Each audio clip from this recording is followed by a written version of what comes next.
is Raiden, and here I've got my Beyblade case that I actually made from an Apache 2800 case. So why did I choose this case? First of all, you can use this case for anything. It's very modular. In fact, I think on the side, yeah, it's actually got advertisement for a gun case. You can use this as a gun case for your cameras. You can store all your lenses. If you like drones, you could probably use that for drones. I'm using it for Beyblades. So why did I use the Apache 2800? It's a nice, rugged, durable case that isn't very big. It's very compact. See, compared to the size of my hand, I wear large size gloves. It's really compact, really nice to carry, very lightweight. It's got a nice grip for a handle here. If I wanted to go to a tournament or go to a friend's house, I could put all my Beyblade stuff inside here, and my entire collection, or I can modulate it so that I'm only carrying my tournament or favorite Beyblades to use for the day.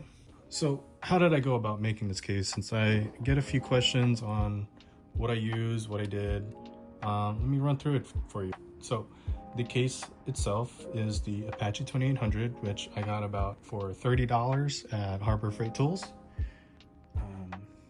I did some arts and crafts, so I needed some epoxy E6000 glue. This is my favorite for arts and crafts. This is about $8 at Home Depot. An X-Acto knife for cutting out foam, which is probably like $6-7 at any arts and crafts store that you can get it from. A glue gun, this one was $6, super cheap at Home Depot. A little pack of magnet coins, Amazon, $8. Each Apache case actually comes with the pick-apart foam, which is nice and perforated, so you can actually cut out pieces of this foam so you can mold whatever you want to store inside of it, which again, you can use this for literally anything. A little feature for this case is that there's a little knob. This dial is more for pressure control. You can pressurize it so that your items inside, I guess, won't jingle around, and the pressure is to whatever level you want it to. You don't really need this, don't worry about it. So here inside we have the Beyblade collection. I have the, again, perforated foam, the pick-apart foam, and I pretty much just measured it so that I could space out the Beyblades and fit 20 all in one panel.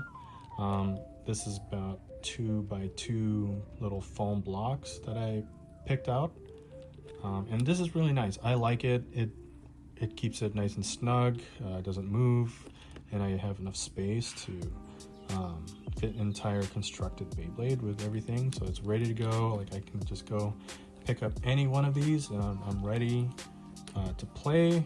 I can pre-build a tournament deck if I wanted to, and just like, okay, I'm gonna use Dragoon, I'm gonna go use let's see, Giant Sword, except I don't have the bit. More on that later. But yeah, it's very nice, very convenient for storage of your favorite Beyblades in your collection. Then up here is probably the more interesting part. Up here I've got this foam panel that's covering the launchers and the bits. So very nice for storage of your launcher equipment and all the collection of bits that you want to bring wherever you're going. So I'll start off with the bits. The bits are actually very easy to place inside the foam because there's little corners in the foam that you can fit the shaft of the bits. So if I were to take that out, and it leaves a little hole that you can easily place back the bit after storage. So the idea is, if I take Drawn Sword and it has no bit, I can go over here and boom, and slot in any of these bits that I want to use for Drawn Sword. I think I just happen to have point. I don't know if I'd use point, but that's kind of interesting. Maybe I'll use that for the next video. But once I'm done, and I can store it right there. Easy, and boom, drawn swords put away, ready to go for the next battle. So how did I go about making this? So let me explain, because you might see some magnets in here. If I had this set up inside like how it was by default, everything would actually fall out, or more so those two launchers, because they're the heaviest. I can actually take apart this foam panel, and I'll show you that I have magnets that I hot glued into the sides of the corners of the back panel of the case. That is actually meant to keep the foam itself from falling out. Of course, I did glue some magnets in the back of the foam panel to keep the launchers from falling out. I have the other foam panel, which is a lot thinner. It's really just for covering all of this, separating it from the Beyblades themselves, and to keep the launchers from falling out. And of course, for easy attaching and removing, I glued the corners of the foam with magnets as well. So imagine I'm done playing, I want to store it, or if I just opened it, I can remove it and then place it up here. There you go. How did I go about making it? So other than the magnets, pretty much just took a Sharpie and made an outline for all the launchers, all the items. This sword launcher is a bit thicker, especially with the prongs of the launcher itself. So it does poke out. You can see the hole where my hand is. And I made an outline, took the X-Acto knife, cut out the mold, and I gutted the inside with the X-Acto knife. It's kind of shoddy the way I did it, but hey, it works and it fit. Again, there are better tools than an X-Acto knife for gutting the foam inside. I didn't have those tools, I just had the X-Acto knife. But hey, it fits very nicely.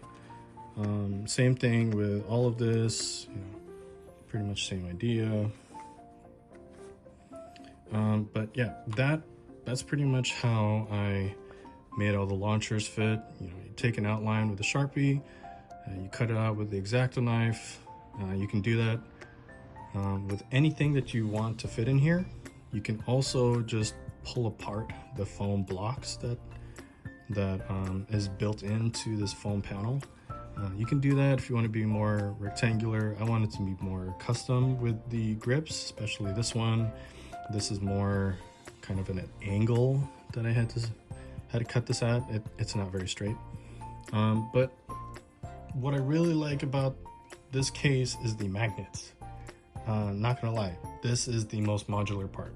So imagine this. Imagine this is my foam panel at home, and then if I had to go to a tournament or some kind of competition, maybe at a friend's house, and I want to change out my foam panel, I could, if it was like this at home, I could take this out. If I had another foam panel that I made, I could take it out and then put it back, put something else there. Use your imagination, but it's very modular. You can take this out, put something else there, and roll with it, and you can choose your Beyblades that you want to go with. You don't have to bring all of them, but that's kind of the idea that I had for making this case.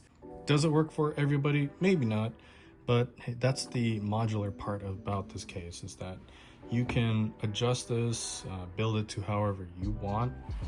And it's really not expensive. Altogether, this probably cost me about $60, with the case being $30, and then the materials to do the arts and crafts part, another $30 altogether.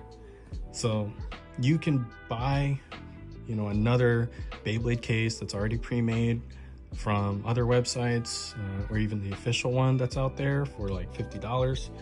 I don't think that one carries as much stuff as this one can. For example, underneath this case is actually a hidden layer.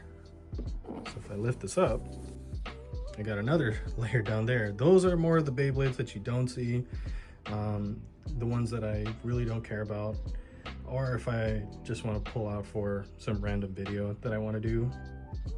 But you can put multiple layers. See down there, you can fit 3 x 5, 15 panels of Beyblades.